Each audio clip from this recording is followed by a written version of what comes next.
Welcome to Facing the Nation for March 21st, 2025. It is always an honor to be here to share with you, what's happening in the society, things that are fresh, things that are new, and things that we've been dealing with for a while. But of course, today's show is going to be a packed show. I have a guest where we have so many things to talk about. So I want to get right into that. But of course, before I want to remind you to call up a friend, call up your neighbor, and tell them Facing the Nation is on. You do not want to miss today's program as we discuss a lot of issues that have surfaced recently, and we want to, ensure that you're informed on these matters. So call up a neighbor, call up a friend, tell them Facing the Nation is on. Of course, you can catch us on all our social media platforms, APNU YouTube page, the People's National Congress Reform on Facebook, APNUFC page on Facebook, and your local TV channel, Channel 6. So let's get going today. Today is going to be a day where we have a lot of things to discuss, and today is also International Day for Elimination of Racial Discrimination. And in Guyana context, we know there is a lot that we are facing as a country and that we need to discuss. My guest today is no stranger to Facing the Nation. He is no stranger to the public. He's no stranger to the media in any form, fashion, or style. And I know he is ready for us to get into discussion. My guest today is Mr. Sherwin Holder, Member of Parliament, Chairman of the People's National Congress Reform, and the Shadow Minister of Natural Resource, hailing from Region Number 2. Welcome. Good day to you and your listening audience. Thanks for having me once again on your program. Mm-hmm. Definitely a privilege to have you. Every time we get to this program, we have those robust discussions to break down the information, so Guyanese can understand where we're coming from on these different issues. Today, I know I want to start a bit on your region because we need to do no introduction of you, no small talk today, get to the issues. There is a lot happening currently in your region, Region Number 2. We see the government sending in almost all of its ministers to that region, trying to lull situations that are rising left, right, and center. The farmers, we recently saw the total disrespect of Minister Edgil for ordinary citizens, who are hoping to ply their trades and do different things. And we want to start to talk on those issues and start in your region. I want us to talk, though, first about the incident. I believe I saw you posted it on your social media platform, and how residents or persons going through that area, how disrespected they felt by the minister's action, where he basically only wanted his team and entourage to go onto the boat, while persons who would have been waiting there for hours on at the Stelling were not permitted on that boat. Let's talk about that. Yeah, thanks, Shaneika, and thanks again for allowing me a slot in your program, as usual. Now, I want to give a little background to the region so that people understand the situation properly or where Mhm, the anger is coming from. Now, mhm, Region Number 2 is a rice producing agriculture region. And it so happens that this particular period is the period in which the farmers would reap their or harvest their paddy so that you can take it to the mills and we can have rice locally and, of course, have rice to export. Additionally, you have lots of fruits and vegetables being produced in the Pomeroon area. So again, you would have a lot of traffic coming from that end of the northern end of the, well, I shouldn't even say northern, I should say the western end of the, or western side of the region. And Mm-hmm. so as the economy grows, naturally you would find a ramping up of some of the economic activities. More and more persons are looking to do their trade, between interregional trade, go to Georgetown, buy some stuff, bring it back to sell. There's not much happening in region two, so persons Mm-hmm. depend on going to Georgetown, getting a lot of stuff there, and bringing it back to the region. Mm-hmm. Um, that being said, you have a current situation where one of the two roll-on roll-off ferries have been out of service for quite some time now. I think it's sometime in February. We're actually at a month now since that ferry has been out of service. The government has use the Malali, which is the old smaller ferry, which they no longer put the big trucks on, because, as you can imagine, the size of the trucks would have increased over the years. It is not back in the 70s and 80s. We're now having huge trucks which can fit on that ferry properly, and so they have to use these bigger ferries. So the substitute, just to say that the substitute ferries wouldn't work. It would only work so much for the smaller class of vehicle. Additionally, they had two smaller ferries they brought out. I think it's the Malali and Sandaka, or another one, or Barima, whichever one. Both of them encounter problems, from my understanding, that those ferries are working on one engine. It therefore means that, in addition to them not being able to carry the trucks, they're also taking about 4 hours. I traveled on it the other day. I think I expressed that to you. I spent about Mm-hmm. 4 hours just crossing the Essequibo River, about Yeah. 6, 7 hours getting, 8 hours getting from Essequibo to Georgetown, which is ridiculous in these modern times. Mm-hmm. And so, for a private resident like me, myself, it was very, very disgusting for me. And I could imagine somebody trying to ply their trade.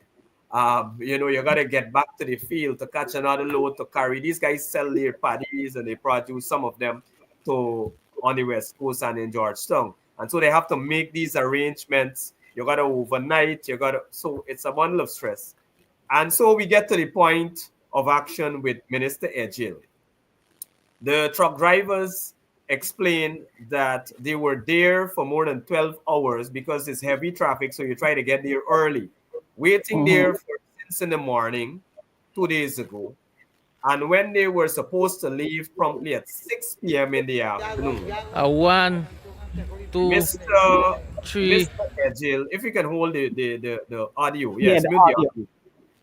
Mm-hmm. Mr. Edgil allegedly caused the ferry to delay by about 2 hours. So instead of the ferry taking off at 6 p.m. sharp, the ferry was Mm-hmm. delayed until 8 p.m. in the night.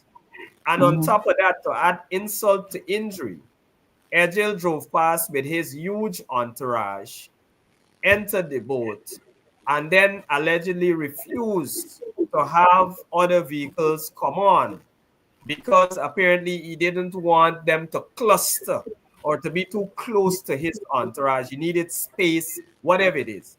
And so that ferry, I am told, by several drivers who called me, who messaged me, said to me that the ferry left without being actually full to capacity. And so they Mm-hmm. were highly annoyed. What they were told was that another ferry will come in the morning and they will leave at 9 o'clock. So you got to check from 6 o'clock to 6 in the next morning is another 12 hours. So that's 24 hours. Mm-hmm. Then, excuse me. Then you have to wait another 3 hours. So that's 27 hours of wait. It hampers their business. It affects Mm-hmm. their livelihoods. Time is money. You can't wait there for 24 hours. And, Yeah. and it affects them dearly. And so they were very, very angry about it. They called me, several of them, and I'm telling you, people from all walks of life. I can show you on my phone, two Indo-Guyanese truck drivers messaged me and said this is ridiculous and unacceptable, and they want me to act on it. I said to them, they even sent some voice note. I called one and said to him, look, can I use your voice, your voice note? He said, no, sir. I'm very afraid. This government is very vindictive. We see how they have gone after Mohammed. We've seen how they have gone after Glenlal and any other person who dare speaks against them. And Mhm. therefore, I don't want you to use my name or my voice note, but you can use this video, which I would have, one of their colleagues would have done. And so Ejel ran out as soon as he came off the boat at the next end at Perica, and appeared as though he cared about truck drivers and start making arrangements to have a boat go down. What you could have done from the beginning, what he should have done in the beginning, he's now trying to do. He's back here in Mhm. Riyadh today. Apparently, I put this in uplifted commas to look at upcoming rehabilitation of the stelling. Now, you just passed through Mhm. the region yesterday. You had a big entourage from your ministry. You can't tell me that you Mhm. forgot to address the stelling issue. You Mhm. know, but he's just, you have to embarrass these guys. This is how you have to deal with the PPP government. You have to embarrass Mhm. them, expose them, and force them to act. They didn't know that the stelling needed repair. They didn't know the situation. Daily, their ministers have been here. The entire cabinet has been in this region for the last 2 weeks. Every single minister has been here at least twice or 3 times, 4 times. Every single minister. You can't tell me that they don't see the situation there. And that is why, Shanika, that is why in our plan, we intend as the next government to solve this problem. It's very easy to solve. We, in the interim, we will bring faster, bigger ferries. So basically, it's a touch and go system for the coast. We understand the plight of the farmers, and we will get that done. And then we have a more long-term plan where within the 5 years we intend to do that what we call interregional infrastructure, where we said in no uncertain terms that we intend to bridge the Essequibo River at multiple positions.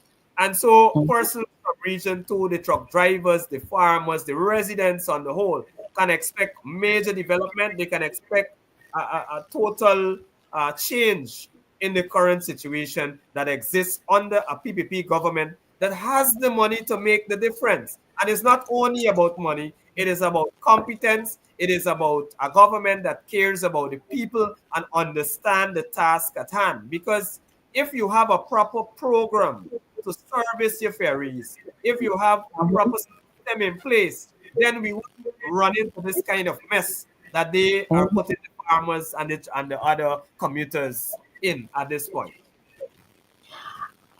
You mentioned some of the plans that the coalition had, and I'm reflecting because now I see a lot of comments where people say, maybe we shouldn't give all these plans out. It's, the election year, etc. Because the PPP don't have any plans. They come, they try to implement the things they hear we talk about.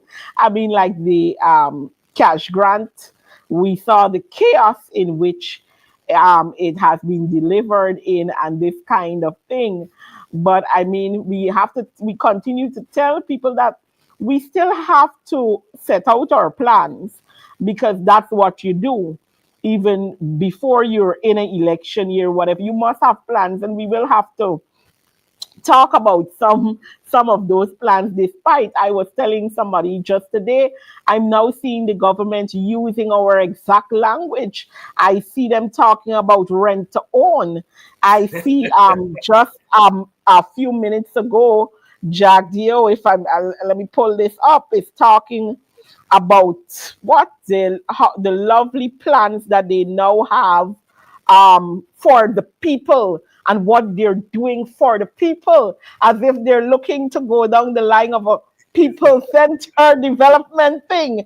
So, Ashley Singh has actually used our term people-centered approach and putting people first. I heard him several occasions in recent weeks speaking to that issue when it was the PNCR's leader who actually coined it and actually popularized it out there in Mhm. several budget speeches. And since he became leader of the party, he has been constantly advocating Yeah. for that people-centered approach. But this is how the PPP operate. I saw Irfan Ali as well in Wales, I believe, talk about a highway linking Wales to Bartica. Now, I was flabbergasted by this plan. You know, it is the first thing that caught me is that they're trying to mimic what we are doing. We've Mhm. already said, but they're doing a poor job at it. We've already said that we're going to link the Essequibo at multiple points. We've already said that we will have interregional, intertongue, and interregional highways. And so that Mhm. implies that we will link region 3 with 7 where Bartica is, with region 2, region 1. We are going to Mhm. go to I've laid out a plan to move from Linden, which is region 10, to New Amsterdam. So you're linking there region 10 to 6 and to the Rupununi. And so, look, Mhm. we have already set out the roadmap, but this PPP is now scrambling. They are the government. They have the purse, the national And the purse at their resources. they've had Mhm. that for 5 years. They've increased, the budget has increased by 4 to 5 times. I often remind people that when we left government, we had a budget of just $300 billion. Today, Mhm. the PPP government has had multiple $1 trillion budgets. Multiple $1 trillion budgets. This last budget is actually 1.3 trillion, 1 trillion Mhm. 300 billion.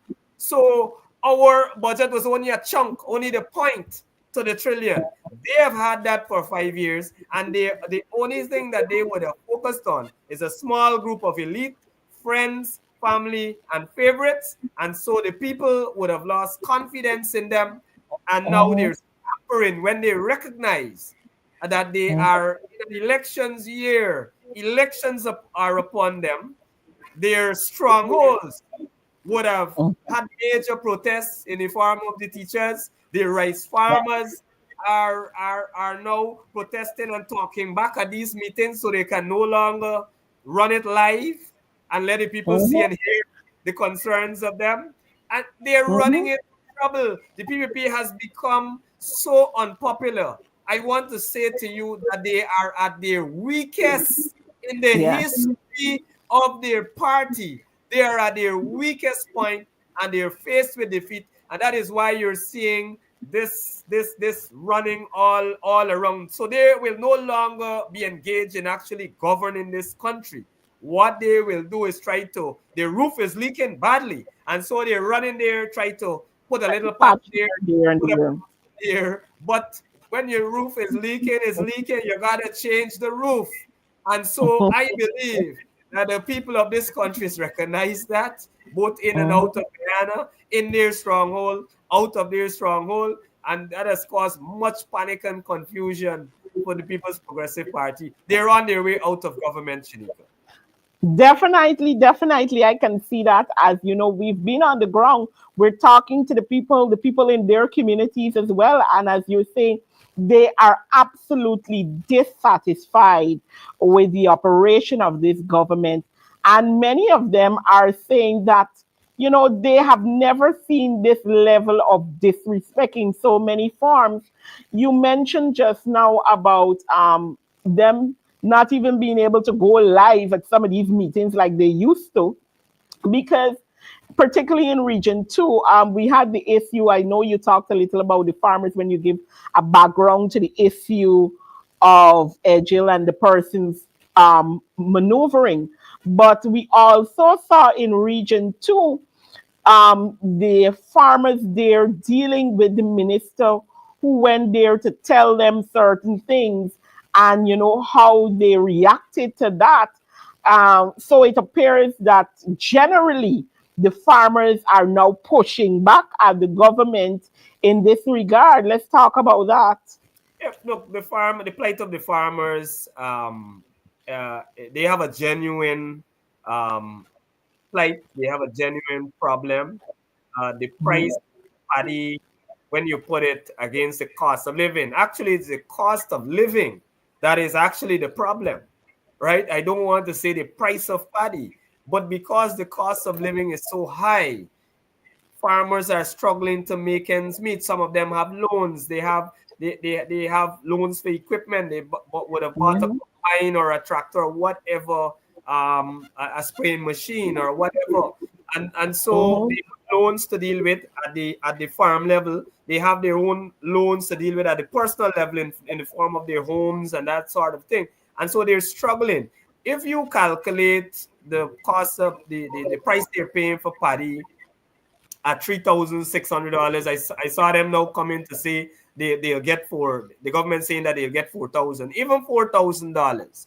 When you Mhm. calculate the expenses, when you take out all the expense to plow the field, you got to clear it, you got to plow it where there's two plows or three plows, different plow, you got to back blade it, you got to get people to shy the paddy, and the workmen labor force is expensive right now. You gotta pay people to do that. You gotta pay people again to spray chemicals. You gotta buy chemicals. There you gotta pay to reap the paddy and all these things. There are a whole host of expenses that you've got to go through. And if we were to work it line by line, account by account, expenditure by expenditure, you will see Mhm. it boils down to a farmer, let's say a small farmer with 5 acres of rice land. He will only work for about $60,000 a month or less, and that is even unacceptable at the labor level, at the laborer level. A laborer doesn't Mhm. want to work for $60,000 now, because if he has a child and a wife, and if he has to pay rent or anything like that, that cannot work. $100,000 can't be enough for a family of three in these times, in these hard times in terms of the cost of living. So when you tell a rice farmer with 5 acres of land, which should be sufficient to give him a Mhm. comfortable life, or even 10 acres, he's only working for $60,000, $80,000 a month. That Mhm. can't work. And then it's two crops you get it in. You get it, so you'll get a lump sum, 6,636. You get, let's say you get $500,000 for one crop, and you get another 500 for the next crop. It can't work, Shanika. It can't work. It Mhm. works out to $100,000 a month, and that is what these people are faced with. So when you see that anchor, the government has done absolutely nothing to deal with these farmers over the past 5 years to ensure that they too can have a comfortable life. They like to talk about they brought in some new variation of paddy, but that too has trouble. While it gives you more paddy, the production is greater.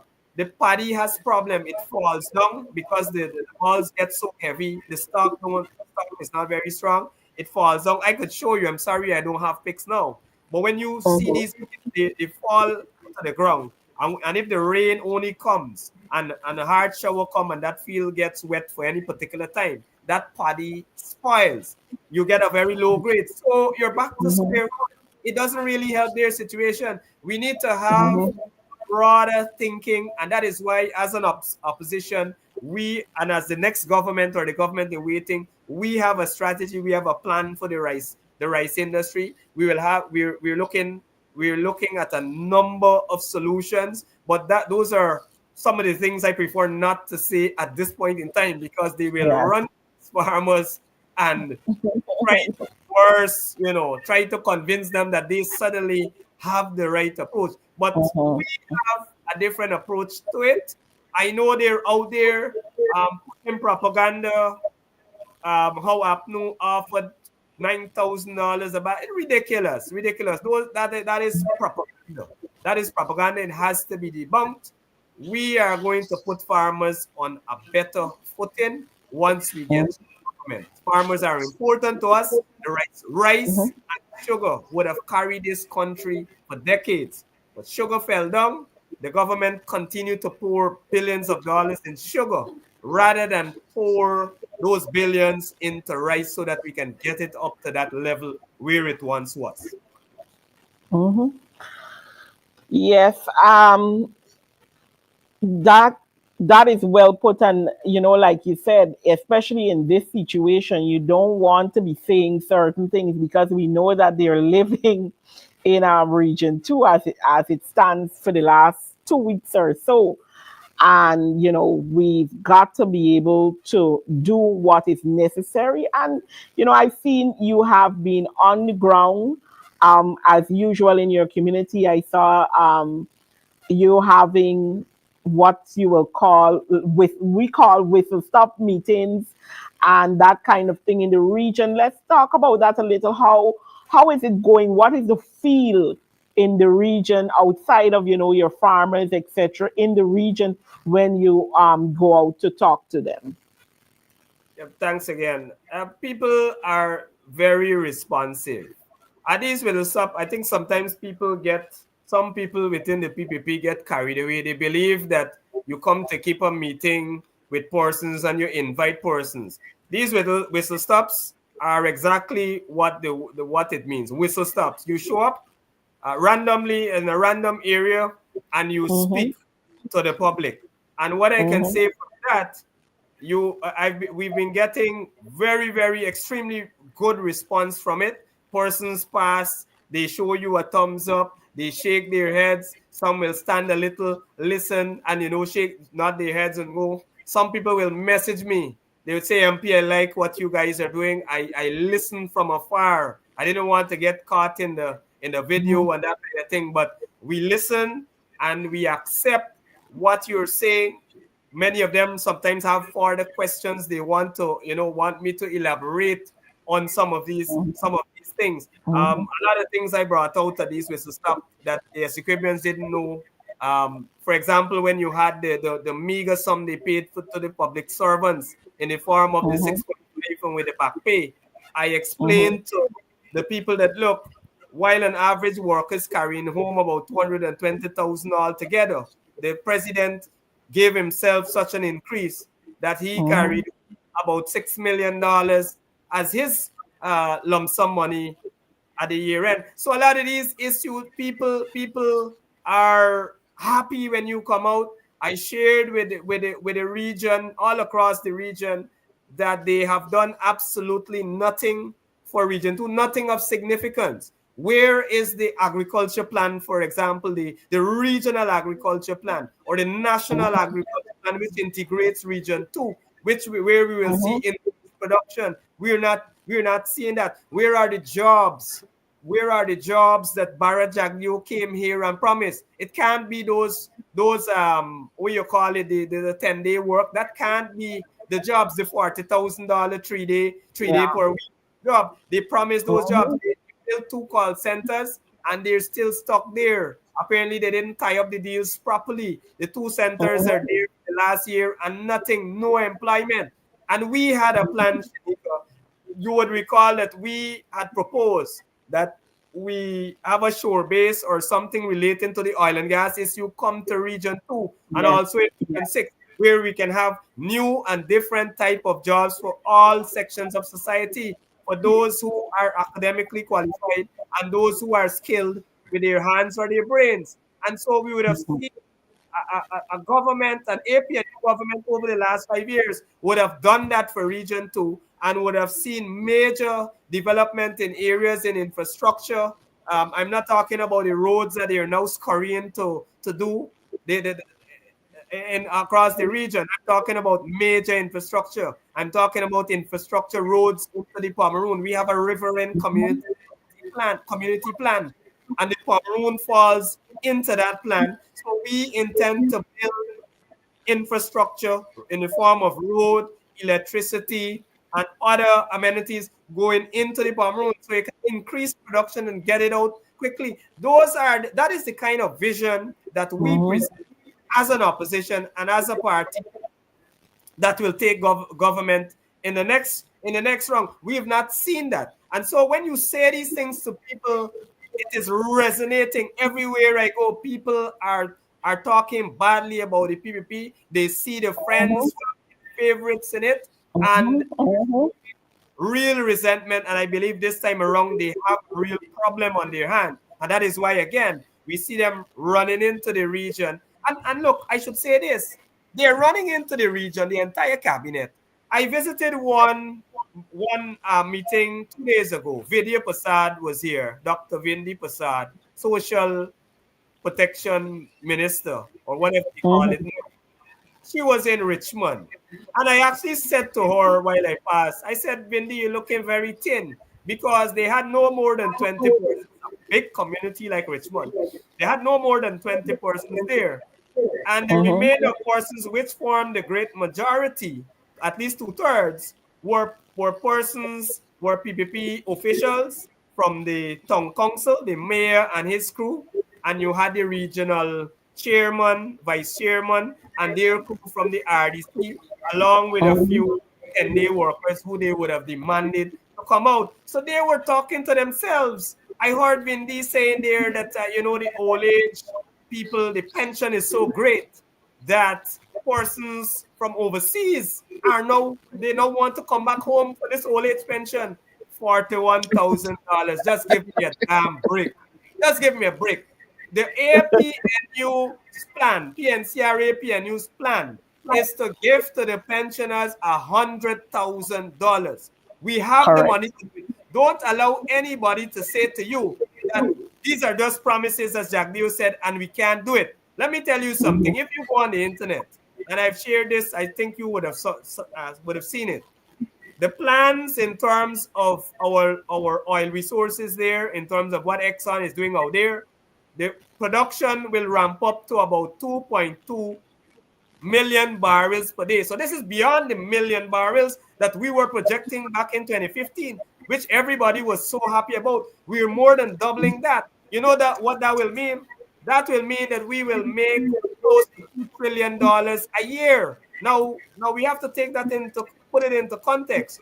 Our national budget has risen to about 5 times more. We were at 300 billion. APNU was at 2 billion, and it came up to 1.3 billion just this last year here.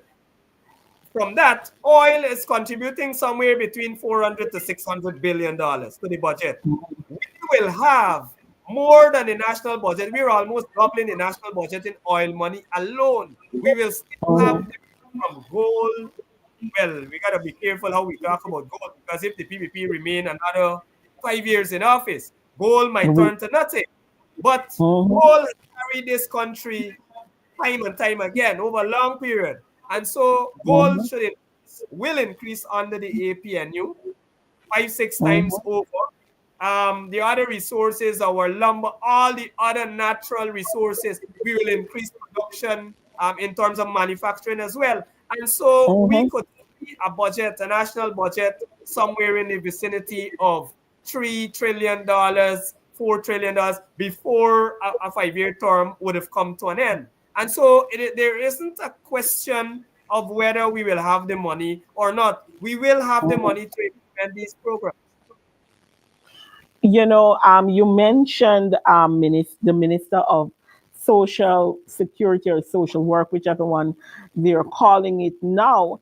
And I'm happy that you raised that because I want to quickly pivot to a situation that was brought to the attention of the public this week on the treatment of our vulnerable senior citizens who are being housed or resident at the Palms. I will ask the operator to throw up a couple of those pictures. It is I I I wa- I don't even know what word to use, but beyond unacceptable, disrespectful. It is the worst treatment of our senior citizens when you're going to be looking at images like these at the Palms. And this is where senior citizens are expected to go to the washroom, and their facilities are filthy. Even the stuff that they have to use to eat, etc., how they're left. And this is being managed by a government who tell people that they care about them in all fashion and all style. And this is what our senior citizens are dealing with. In fact, this week I received a call from a resident of the Palms who brought this to my attention, and I further did some work. Hence, we have this level of exposure because this is unacceptable as they're parading in other regions trying to deal with whatever political consequences they will suffer because of how poorly they're executing their job. This is what is happening in Region 4 on Berdam in regards to the treatment of our senior citizens. And the nurses that work there as well have their own complaints about what is happening, about them writing for stuff, repairs to be done, and nothing is being done. And because these people apparently don't have families in many cases that can come out and talk about these things for them, this is the condition that is being reported in this case. This is Shaneika, unacceptable. Yes, Chairman. I I totally agree with you. It is beyond unacceptable. Mm-hmm. It's abhorrent. It is. The ugliest words that you can use for it to describe it. Those would apply. And it tells a story. When you look at the video, it tells a story. That didn't happen in 2025. It is five Correct. years of neglect, the failure by the PPP government to properly take care of our senior citizens, and this is the end result. They don't value people and their lives at this stage. In fact, they have no regards for our senior citizens. You would recall that the senior citizens were faced with a lot of hardship when we came to power, and we moved that pension up. The pension was crawling in those days, crawling, barely moving by $500, by $1,000. That is how it was. And so, even as an opposition, back in 2011, we put a lot of pressure on them to try to move this pension up. And when we took government, we move it all the way to $20,500, and the seniors, our senior citizens, were more comfortable. They were happier with that, based on the cost of living at that time. But now it's a different time. But we come back to the home, this old folks' home. How can we treat people who would have served, people who would have contributed to this country, contributed to the economy, contributed to its development, contributed to molding this nation. And now that they would have become a little fragile, maybe they can't take care of themselves the way that they used to. We just tuck them in the corner and we forget about them. This is not the first issue of the Palms. I remember there were issues in terms of the food, in terms of the meals, in Yes, terms of the yes. condition there. I recall us about 2 years ago having to deal with that, and the minister came out and made all sorts of promises.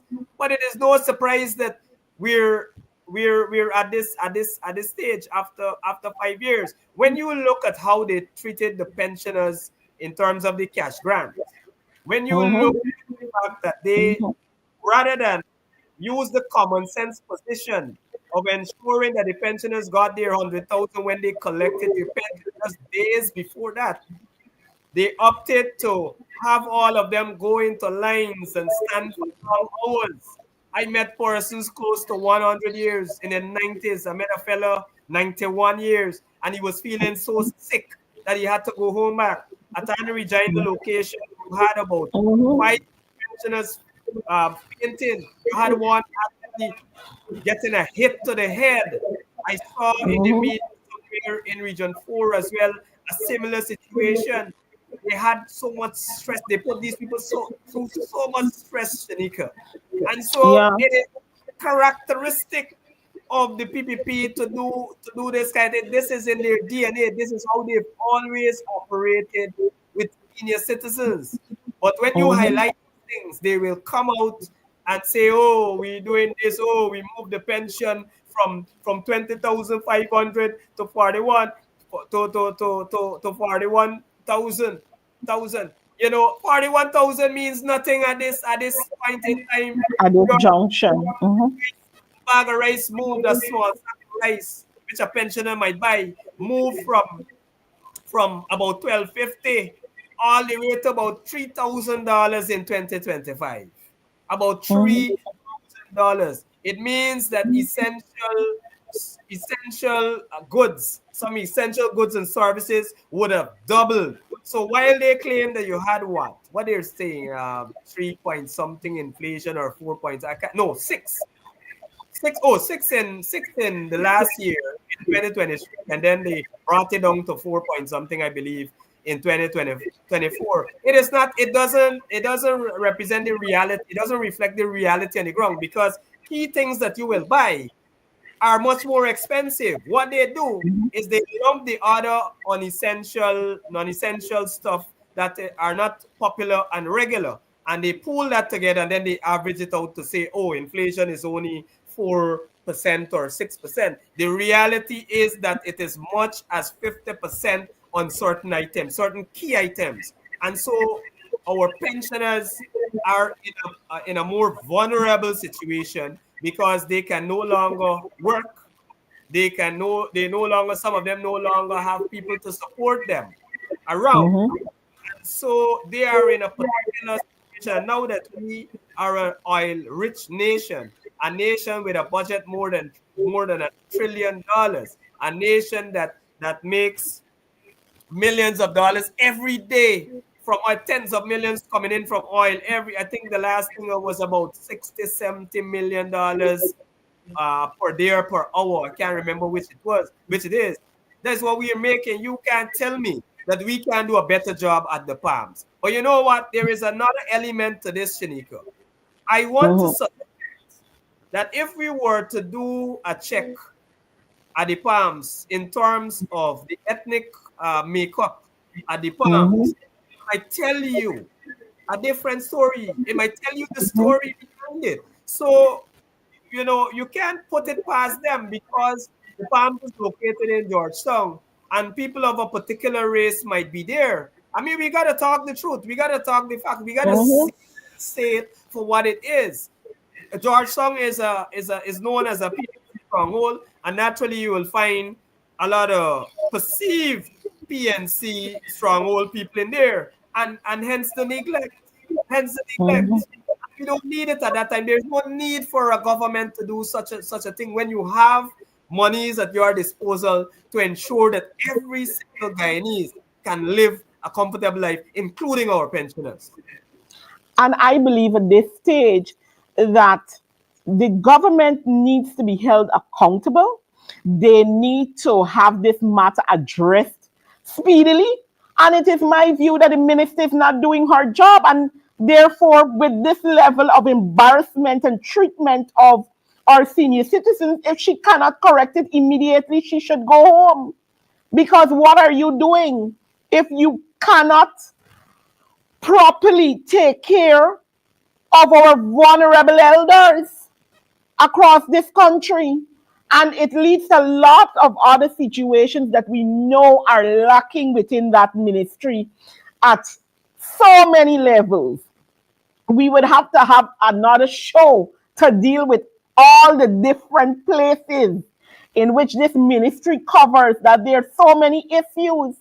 And I want to pivot to this, but I want to say very strongly here, the minister needs to correct this matter immediately. And if she cannot do so, she should resign as a decent human being, Correct. seeing the state in which our elders are in. She should not be comfortable sitting over ministry and knowing this is what is happening, whether she knows about it or not, because it is under her purview. And if she can't take responsibility and get it done quickly, she should go. She should go. She's of no use. I mean, the whole cabinet will go shortly, but she should go now. I want to Correct. pivot to this. I want to read a caption that is made here. And it comes back to what we're talking about in all of these situations. Jagdio says the PPPC should be credited for Guyanese working two jobs. I want to concur. Yes, he's correct. They should be credited for it because we are now living in a society where we cannot afford to live comfortably unless we have two jobs. And that has been something unheard of in this beautiful republic of Guyana for decades. The reason some of us chose not to go anywhere else because we don't want to work two jobs to live. But you're saying that we should credit you, and I do, because you have brought this economy, you have brought this state to a place where people cannot live comfortably on one job. So they need two. It never happened on the Granger government. We were comfortable with one job. Let's talk about that, Chairman. No, you're absolutely correct. That is unheard of in Guyana. And you're correct again to say people don't want to go to the even the developed countries, the so-called developed countries, because when you go there to deal with the quality of life and all that surrounds it, many people, especially migrants, many migrants end up working two jobs, two and three jobs. And Mm-hmm. so that is what people are trying to escape from. So there's a new concept that he would have just introduced to Guyana, and one I might say that would not resonate well with the people. I will give him all the credit for that. I will totally credit Jagdio and the PPP for making people work two jobs to survive.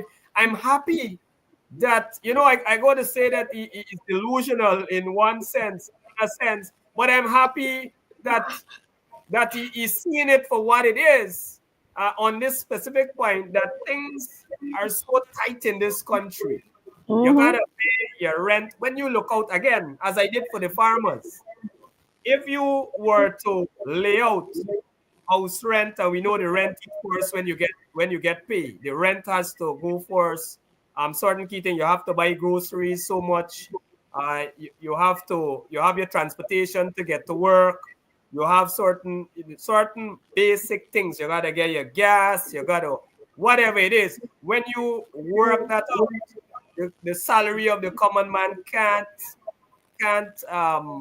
can't is not enough. It's not enough to deal with those basic expense. We're not talking about go and get a haircut and those are things. Those things are even Yeah. more expensive now. To cut your hair, Mm-hmm. you're going to Mm-hmm. pay like $500 and $3,000. You know, and so we're not even talking about those basic things, buying clothes, and so we're talking about the basic items that people need Mm-hmm. to buy. And so if the salaries in this country is so low, or the cost of living rather is so high, that these salaries cannot work to give you a comfortable life. Not even a Mm-hmm. normal life. I don't even want to say comfortable, a normal life. You have Correct. to do two and three jobs. When you come off in the afternoon, 3 o'clock, you gotta see where to catch your hand again. And that's why you have some of these people who are working, but they're also on the 10-day work, on the 10-day Yeah. payroll. And Mm-hmm. to some extent, I don't blame them. It is not right. It is, it might be bordering on dishonesty and so forth. But you gotta understand, people gotta do what they have to do to survive. And so Mm-hmm. that is exactly the issue that he's moving to there. That's exactly the issue. So he can take that. When we take government, we have a people-centered development strategy in which we intend to put people first and at the center of development, where we intend to utilize the resources of this country to and transfer it, whether directly or indirectly, to the people that need it the most, in an effort to ensure that all can live a comfortable life. And Mm-hmm. so we will work on that. We will develop high pay jobs when we begin to do all these major highways, when we begin to to increase our manufacturing in all regions. The leader often talk about an agriculture plan, a national agriculture plan, in which Correct. every Mm-hmm. region is self-sufficient. And I would take it further than we're not just talking about raw agriculture, just farming.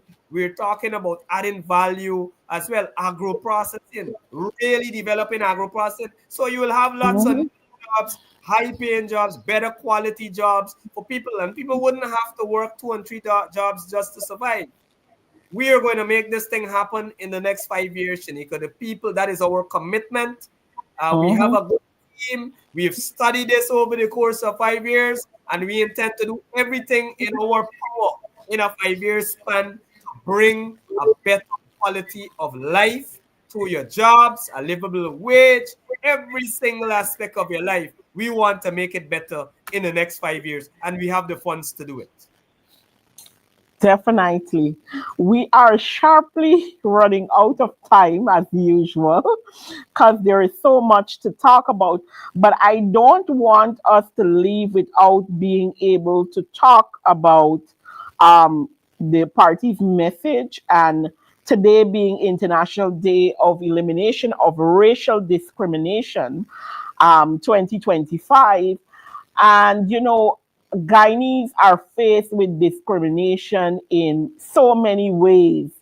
As we sit here today, there are so many issues that are talked about, and even earlier you're mentioning the fact that the Palms is in Georgetown may even be a reason for the neglect of that facility in terms of looking, and we see this all around. You talked about farmers not really wanting to come out in the public to discuss certain things because they know the level of discrimination that they will face because of the government that is in currently, and people are unable to speak freely, on many issues because of the government that has become an authoritarian government in some fashion, a klepto in another. There are a combination of so many things as we sit here to review them. But today is International Day for the Elimination of Racial Discrimination. And the party did put out a very strong message this morning on this issue. Let's talk about it. Yes, thanks again. You're absolutely correct. The way how this government operates, Shanika, and I want to say to the public, to you and the public, that corruption, discrimination, and stifling free speech has been a hallmark or a characteristic, a core characteristic of every PPP government, and especially the PPP under Barajagdio since he took over that party. Corruption has increased and discrimination has increased so many times over. And Mhm. we have studied this over a period. We came to government in 2015 as a coalition because we thought that a coalition will begin to heal and to mend some of the racial tensions in this country and the sort of discrimination or discriminatory acts that you get from a government.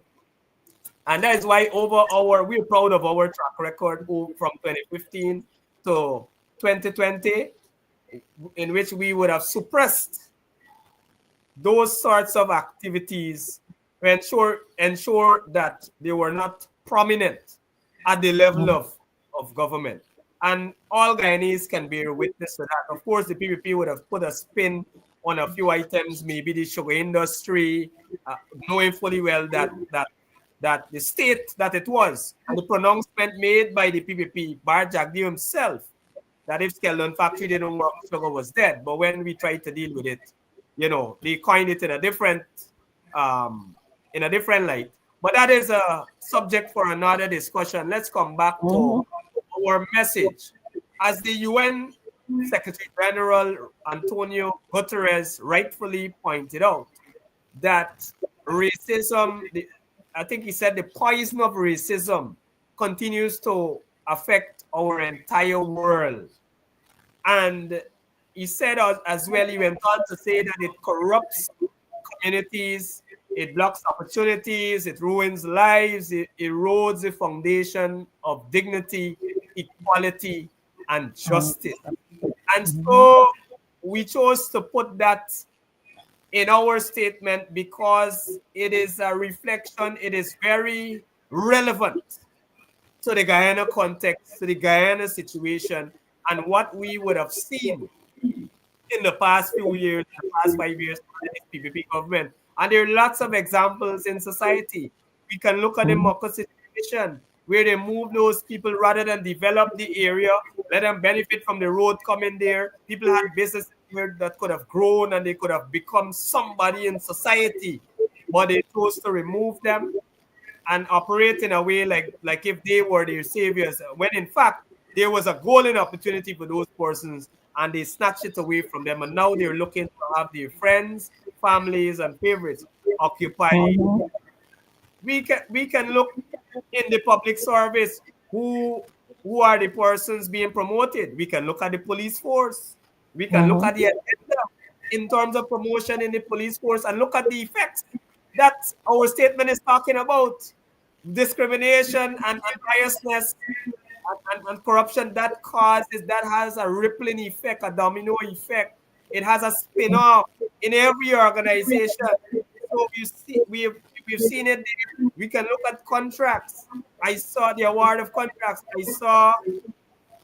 I saw several persons made a post about it where you had I think it's $6 billion, and you look at the makeup.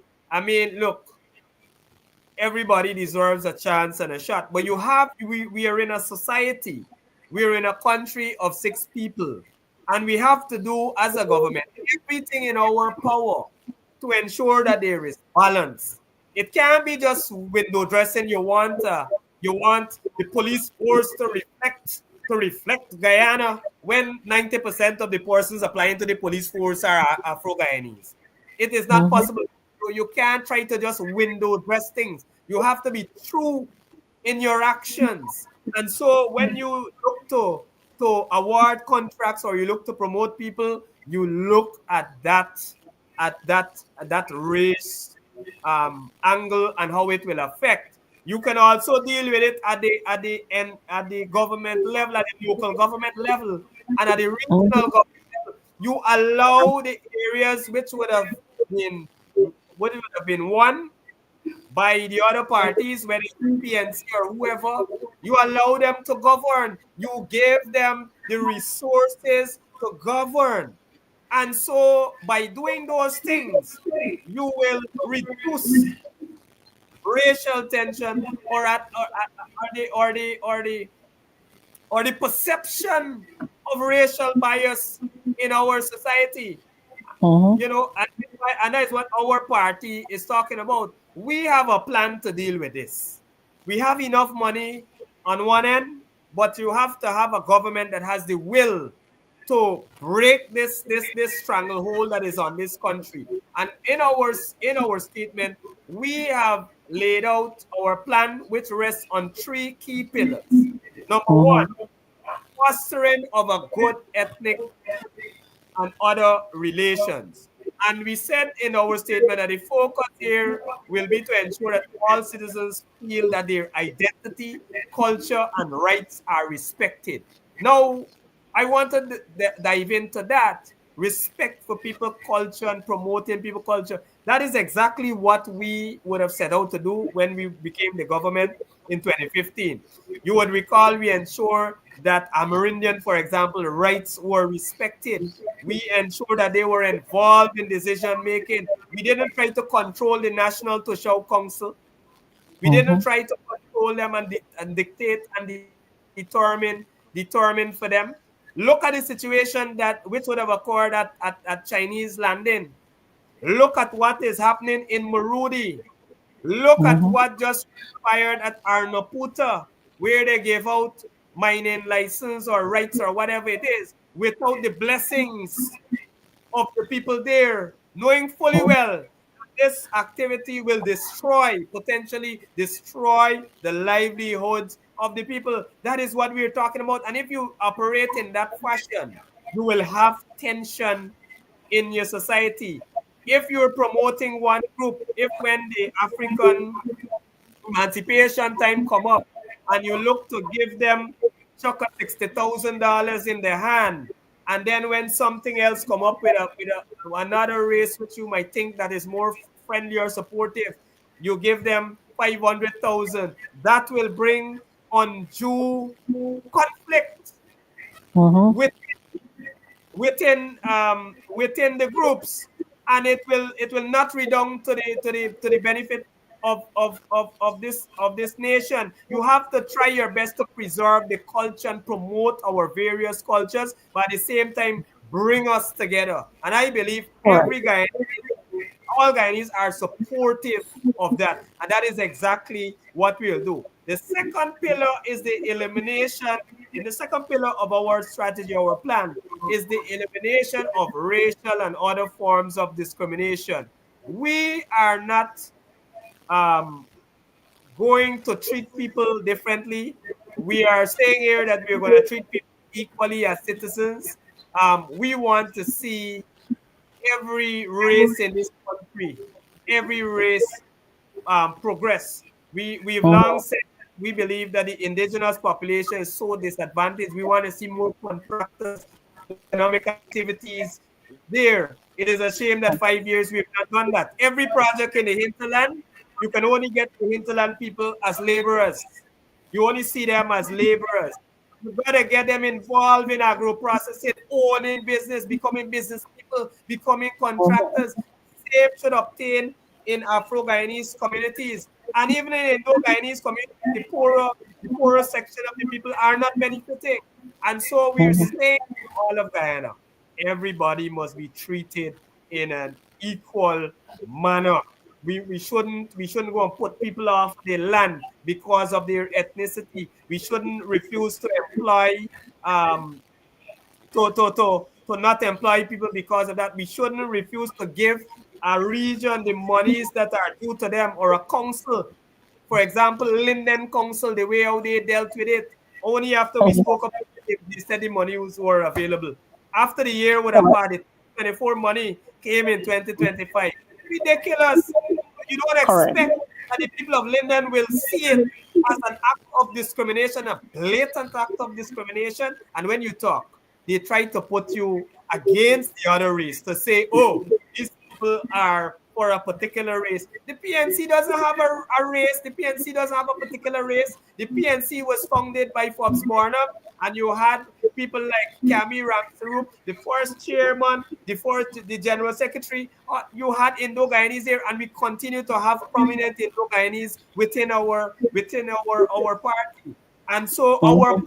policies are guided by a wide array of people from all race, all ages, and so we don't have that. We don't discriminate against youth or anything. I saw somebody being used by the PPP this morning and last night posting about youth and youth. I said to him that look, our we can talk this thing another I time. wanted to go to that, You want to but go we there? had Sorry, such let a me short hold back. time that Let I me said I will have to deal with it on a different program to all really right. delve into that because it's a Let lot to me unpack the let lies.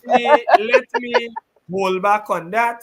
But in Yes, essence, the third pillar we're talking about promotion of equity and equal opportunities. Look, we have enough resources to go by for everybody.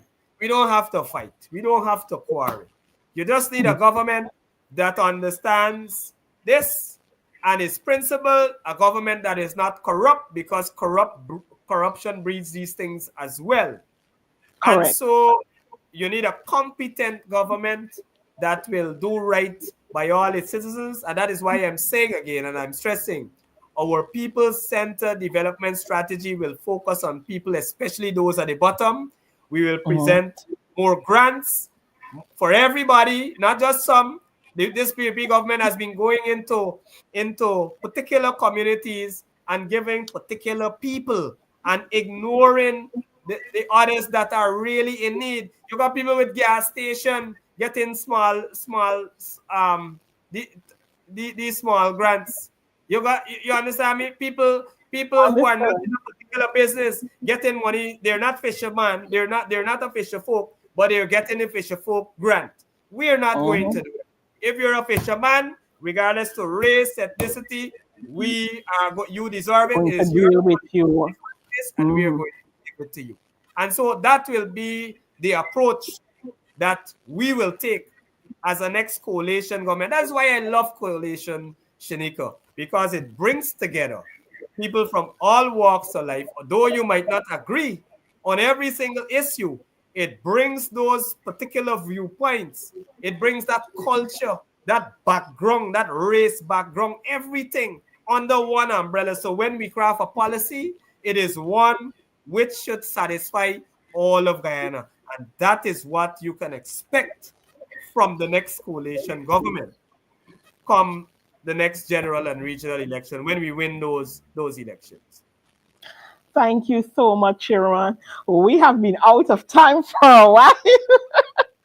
So I will try to delve into some of what you said, but I want to say that next week I want to really have a discussion on that point that you brought up on youth, and let's really talk about it in its full sense, and deal with it before all of these lies and all these things they sink in and peddle. And I mean, it is hard to, because we saw the transformation during the period, and we saw a lot of things, but we'll specifically deal with that next week. I want to thank you once again for coming and breaking down these issues. And I will just permit you a closing line. I mean, what is it that you want to resonate right now with the people as we're here at this time now? I would only like to stress again that look, we have a plan for every single Guyanese. No matter how poor you are, no matter what is your status in society, no matter your race, religion, once you're Guyanese, we have something for you. We have a young core of people in our leadership mixed with folks who have experience. We have experts, engineers, doctors, lawyers, economists, you name it. And so we have some well thought out strategies, policy positions that we want to implement, that we are certain will make your lives better. Every single Guyanese. We believe that we are there, will be there to serve you, and not the other way around, which we're seeing with the People's Progressive Party. They would have had 5 years in office. They would have made a lot of promises for which they would have not fulfilled many of them. And I dare say to you, some of them they have blatantly disregard and blatantly denied that they promised those things. You know what they are. I don't want to get into them at this stage. But I want all of us to look to the future. We have to change the way we govern this country. We have to change the whole aspect of governance and the way we think. We have to look to the future and not the past. Do not get carried away with what they say about who did what when. That is not our focus now. We have serious policies and programs which will make your lives better if you give us that opportunity. And so that is exactly what I'm asking for, an opportunity to govern this country once again under new leadership, under a new vision, which will ensure that each and every Guyanese live a comfortable life. We can do it. We will do it. That is a commitment to you, the people of Guyana. Thank you so much, Chairman. And as you heard, viewers, we are committed to ensuring that the people of Guyana live comfortably, benefit, and enjoy the nation that they are from. I want to urge you to continue to hold the government responsible in every form, fashion, and style as we can. And we will have a country that Guyanese deserve in terms of betterment and a good life. I want to thank you for joining today's program, and I do hope to see you next week, same time, same place, as we continue our discussions. Do have a wonderful weekend.